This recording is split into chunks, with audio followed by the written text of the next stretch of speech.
The CEO of Ford deletes dealerships and bets that the future is EV. EU regulators vote to speed limit all new cars sold in Europe. All this and more coming right up in car news that I care about, so I think you should too. The CEO of Ford, Jim Farley, has announced that he plans to do away with car dealerships after seeing the eye-watering profit margins that Tesla has. For those of you who don't know, Tesla doesn't have any dealerships because they refuse to play ball with the American Dealership Association, essentially the union for car dealers in America. As a result, they don't have any dealerships, and in several states they're outright banned from selling cars. This actually works out better for them because they don't have to deal with dealers taking their cut, meaning Tesla makes more profit per car. The CEO of Ford saw these numbers and decided it was time for Ford to go the same way. He said Ford needs to switch to a non-negotiated straight from factory price, which is lower than anything that you can get right now. They expect that by doing this, more people will be drawn back to Ford because now the prices of the cars are cheaper than anything they can get right now. And they plan to take the money that would have otherwise been spent going through dealerships and advertising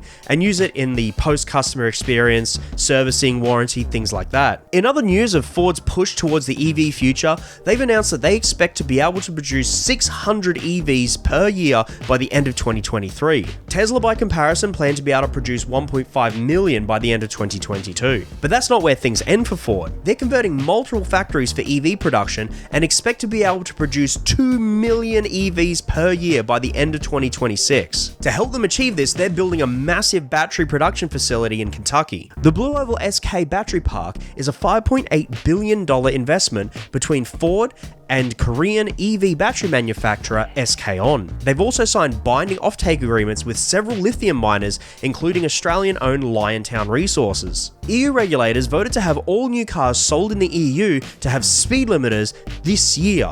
That's right, you won't be able to speed in most of Europe. The system uses a mixture of GPS and onboard cameras to detect if you're speeding. If the car thinks you're speeding, it'll flash lights and give you audio warnings, maybe even shake your steering wheel or your throttle pedal. For now, the system can be overridden, it can be turned off or ignored, but EU regulators have outright stated this is only the case because they want people to get used to this system being there, so that in a few years, when they switch it to always on, people are already used to it and won't complain. And once they've made that switch to always on, the system will then be allowed to slow your car down and physically prevent you from ever speeding. There's no word yet on what they plan to do about how unreliable onboard cameras that are used for detecting speed limits are.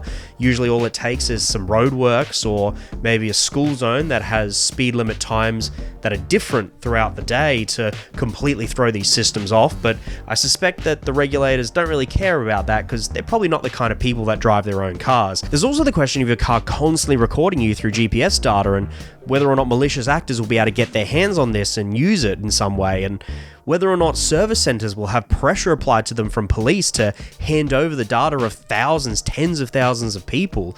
A whole heap of people might suddenly get speeding fines for offenses that would have otherwise gone unnoticed and not have harmed anyone because they were maybe out on a country road that didn't really matter. Anyway guys, that's all the car news that I care about, and I think you should too. Let me know if you liked the video, if you want to see more of these. I kind of want to do more, maybe kind of more regularly, once a month or something maybe. Let me know what you think. Don't forget to hit the like and the subscribe and the